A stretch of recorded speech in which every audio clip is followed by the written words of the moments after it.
I was 29 when Grandma died, and apparently that made me invisible at her funeral. Sarah, move to the overflow room, my brother Marcus whispered harshly as guests arrived. Important people need these seats. I was sitting in the third row of the chapel, wearing the simple black dress I'd bought at Target. Marcus stood there in his custom suit, his wife Jennifer beside him in what I recognized as a designer outfit that cost more than my monthly rent. Of course, I said quietly, gathering my purse. And maybe fix your hair? Jennifer added, her voice dripping with concern that wasn't really concern. This is a high-profile event. Grandma knew important people. I touched my simple ponytail and nodded, moving to the back of the chapel. Through the service, I watched my family hold court in the front rows, Dad and Mom in the center, flanked by Marcus and my sister Victoria. They looked like old money, which was ironic considering their actual financial situation. I knew things they didn't think I knew. After the service, the family gathered at my parents' house, the sprawling estate in Westchester that Grandma had purchased for them 30 years ago. I arrived in my 12-year-old Honda Civic, parking it far from the circular driveway where Mercedes and BMWs clustered like expensive jewelry. Sarah's here, I heard Victoria announce as I entered. She said it the way you might say, the plumber's here, or, there's a stain on the carpet. The living room was full of relatives and family friends, all dressed impeccably, all drinking expensive wine. I headed toward the kitchen, my usual station at family gatherings. Oh good, Mom said when she saw me. We need someone to manage the catering staff. Make sure they're not stealing anything. I can help with that, I offered. And Sarah. Dad called from his leather chair. After this we need to talk. Family meeting about Grandma's estate. Just the immediate family. Marcus smirked. The real family, he muttered to Victoria, who covered her laugh with her wine glass. I spent 3 hours coordinating food, cleaning dishes and making sure everyone had what they needed. By 8 p.m. the guests had filtered out, leaving just my parents, Marcus, Victoria, and me. Sit down, Sarah, Dad said, gesturing to a chair positioned slightly outside their circle. He sat behind Grandma's old desk. He'd moved it into his study the day after she died. We need to discuss the estate. I sat, folding my hands in my lap. Mom leaned forward. Your grandmother was very specific about her wishes. Her fortune, and it's substantial, about $80 million, is to be distributed among her successful children and grandchildren. Successful, Marcus emphasized. People who've made something of themselves. I nodded slowly. I understand. Do you? Victoria asked, her voice sharp. Because we need you to understand that this money is for people who've actually accomplished things. Marcus is a senior partner at his firm. I'm a vice president at a Fortune 500 company. We've built careers, bought homes, raised families properly. While you've been working at that little nonprofit, Mom added, her nose wrinkling slightly. Making what, $35,000 a year? 38, I corrected softly. Dad waved his hand dismissively. The point is, Grandma's fortune is for successful children. Not failures. The word hung in the air like smoke. I felt its weight, its intended damage. I'd heard variations of it my entire life, but this felt particularly cruel. Using Grandma's death as a weapon. The estate will be divided among those of us who've proven we can handle wealth responsibly, Marcus continued. Who've built something. Who understand investment and growth. Unlike you, Jennifer added, who can barely afford your studio apartment. I looked at each of them, their confident faces, their expensive clothes, their absolute certainty that they deserved Grandma's money. That they had earned it through their success. I understand, I repeated. Good, Mom said, relief in her voice. We were worried you might contest it. Make things ugly. But you're being reasonable. We'll make sure you're taken care of, Dad added magnanimously. Perhaps a small trust. 50,000 maybe. Enough to help you get on your feet but not enough to waste. Victoria laughed lightly. Though knowing Sarah, she'll probably donate it all to one of her little causes. I stood up. Is that everything? One more thing, Marcus said. The reading of the will is next week. Tuesday at 2 p.m. Grandma's lawyer Richard Patterson will be there. You should come, I suppose. For formality. Of course, I said. As I walked to my car, I heard Victoria's voice carry through an open window. At least she didn't make a scene. Small mercies. The week passed in a familiar pattern. My parents called twice. Once to remind me to dress appropriately for the will reading, once to ask if I could pick up a prescription for Dad because, you don't have a real job, you have time. Marcus texted, hope you're not getting your hopes up about next week. Victoria posted on the family group chat, celebrating Grandma's legacy with people who made her proud red heart, attached to a photo of her, Marcus, and our parents at an expensive restaurant. I wasn't in the photo. I hadn't been invited.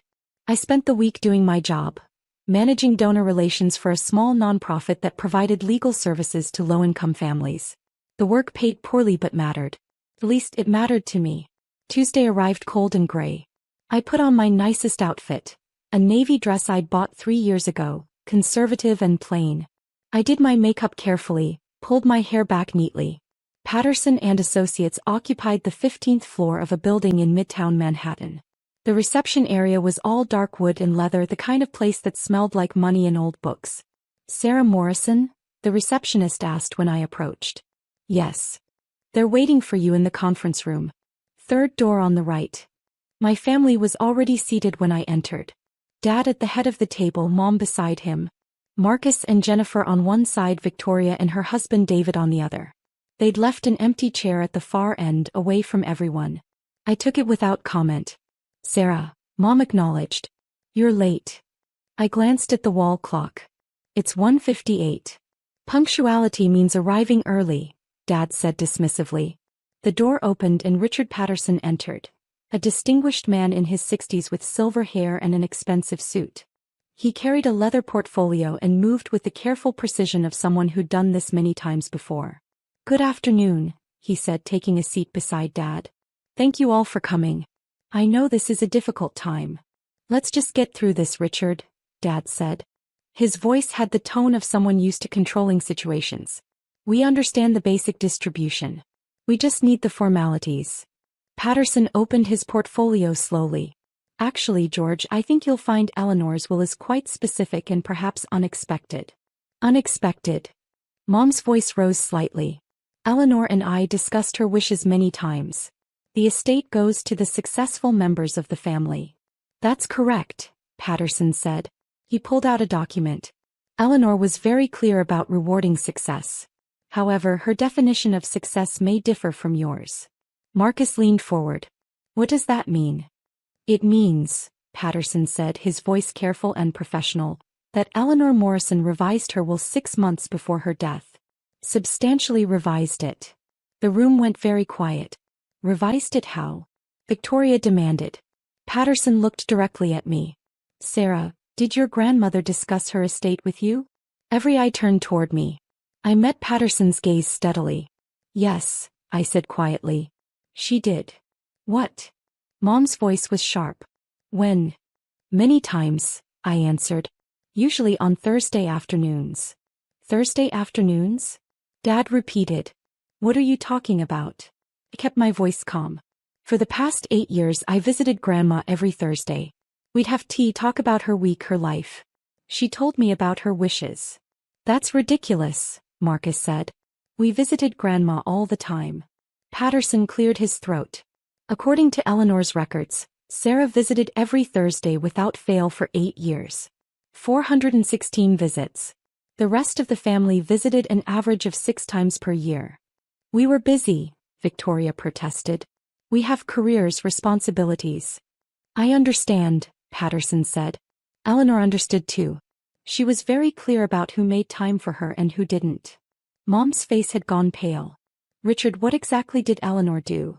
Patterson pulled out another document. The estate totals approximately $83 million. This includes the properties, investments, the family trust, and various accounts. Yes, Dad said impatiently. We know the amount. Eleanor left $50,000 to each of her grandchildren except Sarah, Patterson continued. She also left $50,000 to each of her children. Marcus smiled. And the rest goes into the family trust, divided among. No, Patterson interrupted. The rest, approximately $80 million, goes into a trust with Sarah Morrison named as the primary beneficiary and sole executor. The silence that followed was absolute. That's impossible, Dad finally said. It's quite legal, Patterson replied. I drew up the documents myself. Eleanor was very specific. Sarah receives full control of the estate with the authority to distribute funds as she sees fit to family members. This is insane, Victoria burst out. Sarah can't manage $80 million. She works at a nonprofit. She doesn't understand money. Patterson's expression remained neutral. Actually, Eleanor chose Sarah precisely because of her financial acumen. According to Eleanor, Sarah was the only family member living within her means, saving responsibly and making ethical choices about money. Ethical choices? Marcus's voice dripped with contempt. She's poor. She's prudent, Patterson corrected. There's a difference. Eleanor noted that despite Sarah's modest income, she has no debt, maintains a savings account and donates 15% of her income to charity. Meanwhile, he paused looking at Dad. Meanwhile, the rest of the family has been living significantly beyond your means, relying on Eleanor's financial support to maintain your lifestyles. Mom's hand flew to her throat. That's not we have. George and Patricia Morrison, Patterson read from his notes, currently have $340,000 in credit card debt, a mortgage on a property owned by Eleanor's trust, and car leases totaling $2,800 per month. Your lifestyle costs approximately $35,000 monthly, while your actual income is $8,000 per month from George's pension. Dad's face had turned crimson. How dare you? Marcus Morrison has $580,000 in personal debt, including a home equity line he can't afford and private school tuition he's paying on credit cards. Victoria Morrison has $420,000 in debt and 3 maxed-out credit cards used to fund her lifestyle. Patterson looked up. Eleanor has been covering your shortfalls for years. The house you live in, George? Eleanor owned it. The family trust, that's been paying your monthly expenses? Eleanor funded it. She was supporting all of you. Then the money should go to us. Victoria shouted. We need it. That, Patterson said quietly, is exactly why Eleanor gave it to Sarah instead. I sat very still watching my family process the information. Watching their confident certainty crumble into panic. This is a mistake, Marcus said desperately. Grandma was old, confused. Eleanor Morrison was sharp as a knife until the day she died, Patterson interrupted firmly. She revised this will 6 months ago with full mental capacity, witnessed by 3 independent parties including 2 doctors. It's unbreakable. Mom turned to me, her face pale. Sarah, you have to understand. We're family. You wouldn't cut off your own family. I met her eyes. Like you cut me off 5 minutes ago? That was different, Dad said quickly. We didn't realize. You didn't realize I'd be controlling your money, I finished. That changes things, doesn't it? Sarah, please. Victoria's voice had lost its sharp edge. We have children, mortgages, obligations. I know, I said calmly. I know exactly what you have. Grandma told me everything. Patterson pulled out more documents. The trust is structured as follows. Sarah has complete authority over all distributions. The monthly allowances that have been going to family members will now require Sarah's approval. Allowances? Marcus repeated weakly. Your parents receive $25,000 monthly from the trust, Patterson explained. Marcus, you receive $12,000. Victoria, $10,000. All of this was from Eleanor, though she arranged it to look like trust distributions so you wouldn't feel like you were receiving charity. Oh God, Mom whispered. Without these allowances, Patterson continued, George and Patricia will need to sell their home within 3 months. Marcus will need to pull his children from private school. Victoria will need to sell her car and downgrade significantly. The conference room felt smaller suddenly. My family sat frozen, understanding dawning on their faces. There has to be something we can do, Dad said. Legal action, a contest. You're welcome to try, Patterson said. But I should mention that contesting the will would be expensive. Legal fees would run approximately $200,000 minimum, and you have virtually no chance of success. Eleanor specifically anticipated this possibility and structured everything to be legally bulletproof. He closed his portfolio. The will also contains a provision. Any family member who contests it is automatically eliminated from future trust distributions. Marcus slumped in his chair. Jennifer's perfectly made-up face had gone blotchy. Sarah, Dad's voice was different now, smaller, uncertain. You're not going to, you wouldn't cut us off completely. Would you? I looked at him for a long moment. The man who'd called me a failure an hour ago. Who'd spent my entire life making me feel small and insufficient. I don't know yet, I said honestly. What do you mean you don't know? Mom's voice climbed toward hysteria. We're your parents. You owe us. I owe you. The words came out sharper than I'd intended. What exactly do I owe you? The room went silent. I owe you for the constant criticism, the dismissiveness, being called a failure at my grandmother's funeral, being told I'd never see her money because I wasn't successful enough. We didn't mean, Victoria started. Yes, you did, I interrupted. You meant every word. You've always meant it. I was the disappointment, the one who didn't measure up, the one you seated in the overflow room at Grandma's funeral because I wasn't important enough. Sarah, please, Mom whispered. I stood up. Mr. Patterson, what do I need to do to assume control of the trust? I'll need you to sign some documents, he said. We should also schedule a meeting to discuss the full scope of the estate and your responsibilities as executor. Can we do that now? Of course. My office is just down the hall. I moved toward the door. Behind me I heard Dad's voice. Sarah, wait. We need to talk about this. As a family. I turned back. They were all staring at me, my parents, my siblings, their spouses. All of them suddenly desperate for my attention. You're right, I said. We do need to talk. But not today. Today, I need to understand exactly what I'm responsible for. When? Marcus asked. His voice had lost all its earlier confidence. I'll let you know. I walked out with Patterson, leaving them sitting in the conference room. As the door closed, I heard Victoria say, "What do we do now?" And Dad's response, "I don't know." Patterson's office was smaller than the conference room but more personal. Books lined the walls and photographs showed him with what appeared to be his family. Genuine smiles, casual clothes, real moments. That was difficult, he said, gesturing for me to sit. It was necessary, I replied. He smiled slightly. Eleanor said you'd surprise them. She was right. Did she tell you why she chose me? She told me many things, Patterson said, pulling out a file. But mostly she said you were the only one who visited her because you wanted to, not because you needed something. The only one who listened to her stories, who remembered her birthday without a reminder, who asked about her life instead of talking about your own. He opened the file. She also said you were the only one who understood the difference between wealth and worth. I felt tears threatening but pushed them back. I'm going to miss her. She knew that too, Patterson said gently. He slid a document across the desk.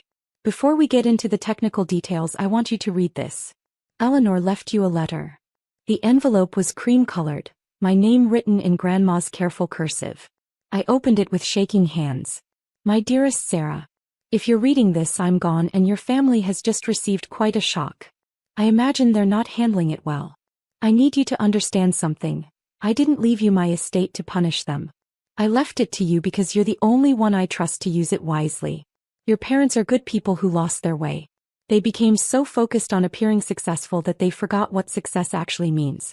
Your siblings followed the same path. They measure worth in dollars and status, and it's made them hollow. You, my darling girl, measured worth in kindness and time. You gave me both, expecting nothing in return. Every Thursday for 8 years you brought light into my life. You listened to an old woman's stories. You laughed at my jokes. You held my hand. The money I'm leaving you isn't a reward. It's a responsibility. Use it to help people who need help. Live your values. And if your family can learn to do the same, help them too. But don't let them diminish you again. You were never the failure they claimed.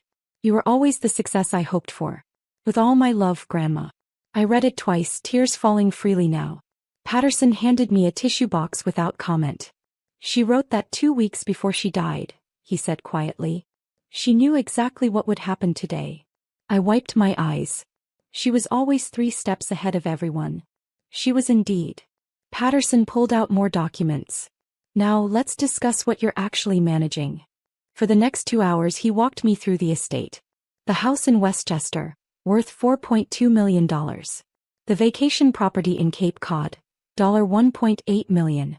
The investment portfolio, $68 million, carefully managed and diversified.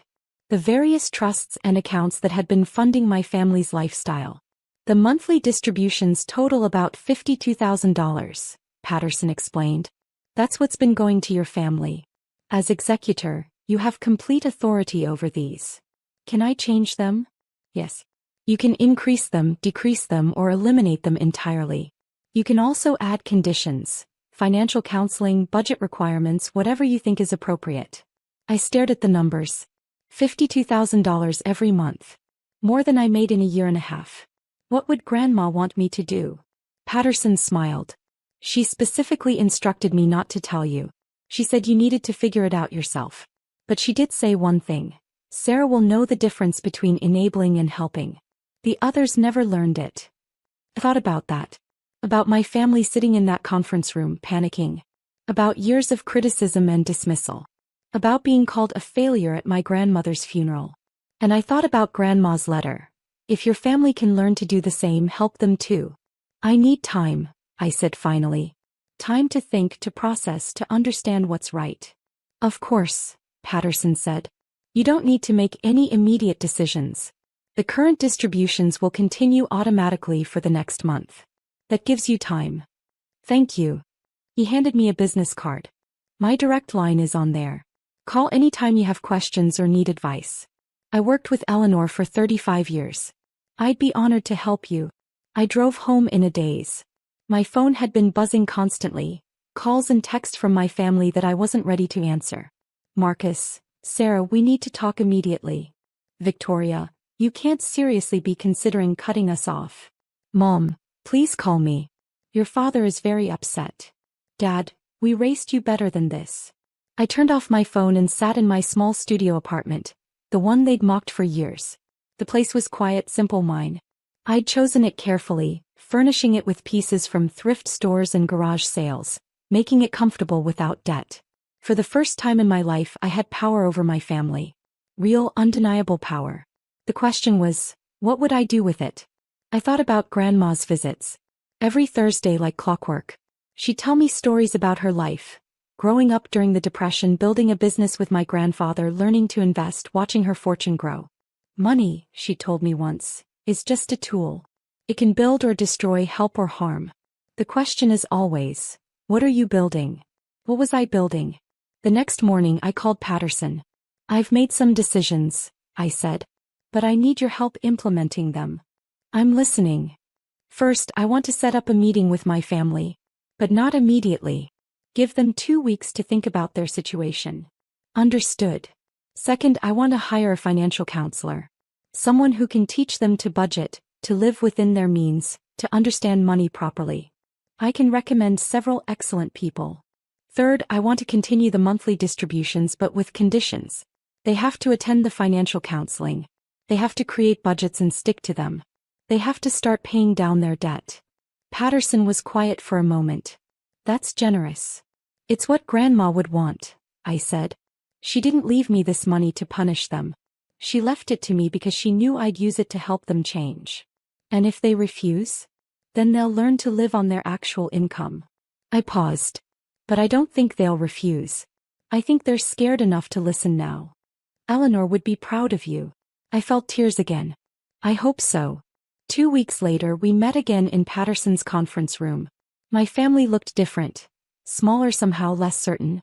Mom's designer outfit had been replaced with something simpler. Dad's usual confidence had faded into something closer to anxiety. Sarah, he started as soon as I sat down. I held up my hand. Let me speak first. They nodded, silent. I've spent 2 weeks thinking about Grandma's estate and what she wanted. I've read her letter 100 times. And I've made some decisions. Marcus leaned forward slightly. Victoria gripped her husband's hand.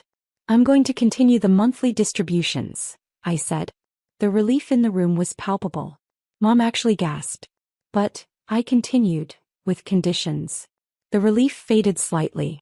You're all going to work with a financial counselor. You're going to create realistic budgets based on your actual income, not on Grandma's money. You're going to develop plans to pay down your debt. And you're going to live within your means. Sarah, Dad's voice was uncertain. We can't just. Yes, you can, I interrupted. You're all smart, capable adults. You've just been living beyond your means for so long that you forgot how to do anything else. What if we don't agree to this? Marcus asked. His old defensiveness was creeping back. Then the distributions stop, I said calmly. And you figure out how to live on your actual income immediately instead of with support and guidance. He looked down at the table. I'm not doing this to punish you, I continued, my voice softer. I'm doing this because Grandma loved you.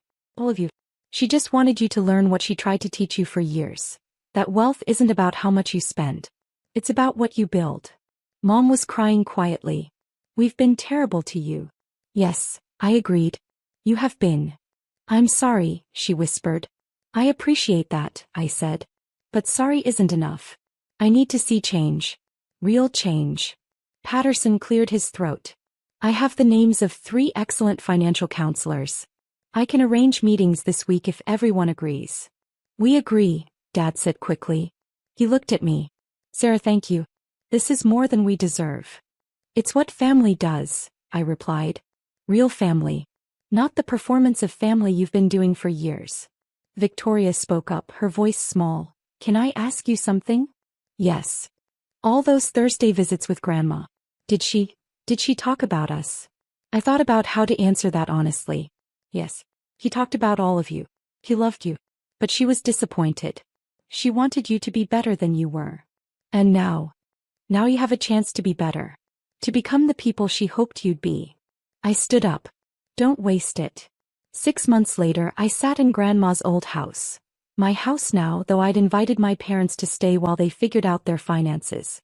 We were having Thursday tea, a tradition I'd reinstated.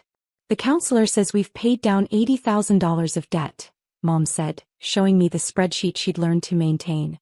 Her voice held pride I hadn't heard before. That's excellent progress, I said genuinely. Marcus's kids adjusted to public school better than he expected, Dad added. He was different now, quieter, more thoughtful. He says they're actually thriving. And Victoria? I asked. She took a job with a smaller company. Less prestigious but better work-life balance. He seems happier. I sipped my tea. Grandma would be pleased. Sarah, Mom said carefully, I need to tell you something. What? For years I thought success meant appearances. The right clothes, the right house, the right schools. I measured everything by what other people thought. She looked at me with clear eyes. I was wrong. And I'm sorry I made you feel like you weren't enough. You were always enough, Dad added. We were just too blind to see it. I felt the old hurt, the years of criticism and dismissal. But I also felt something else. The possibility of something new. Something real. Thank you, I said. That means a lot. We sat in comfortable silence, drinking tea in Grandma's house. Outside, the garden she'd loved was blooming. Inside, slowly, carefully, we were building something that might actually be family. Not the performance of it. The real thing. Grandma would have been proud. 3 months later, I established the Eleanor Morrison Foundation, using a portion of the estate to provide financial literacy education to low-income families. Marcus now volunteers there twice a month. Victoria serves on the board. My parents donated their first $1,000 once they'd paid off their credit cards. The family still has their struggles. Old patterns don't disappear overnight. But we're learning, all of us, what Grandma tried to teach us all along. That worth isn't measured in dollars. It's measured in choices, in kindness, in what we build together. Every Thursday I still have tea. Sometimes alone with my memories of Grandma. Sometimes with family who are slowly, finally learning to be family. And every time I read her letter. The one that reminds me I was never the failure they claimed. I was always the success she hoped for.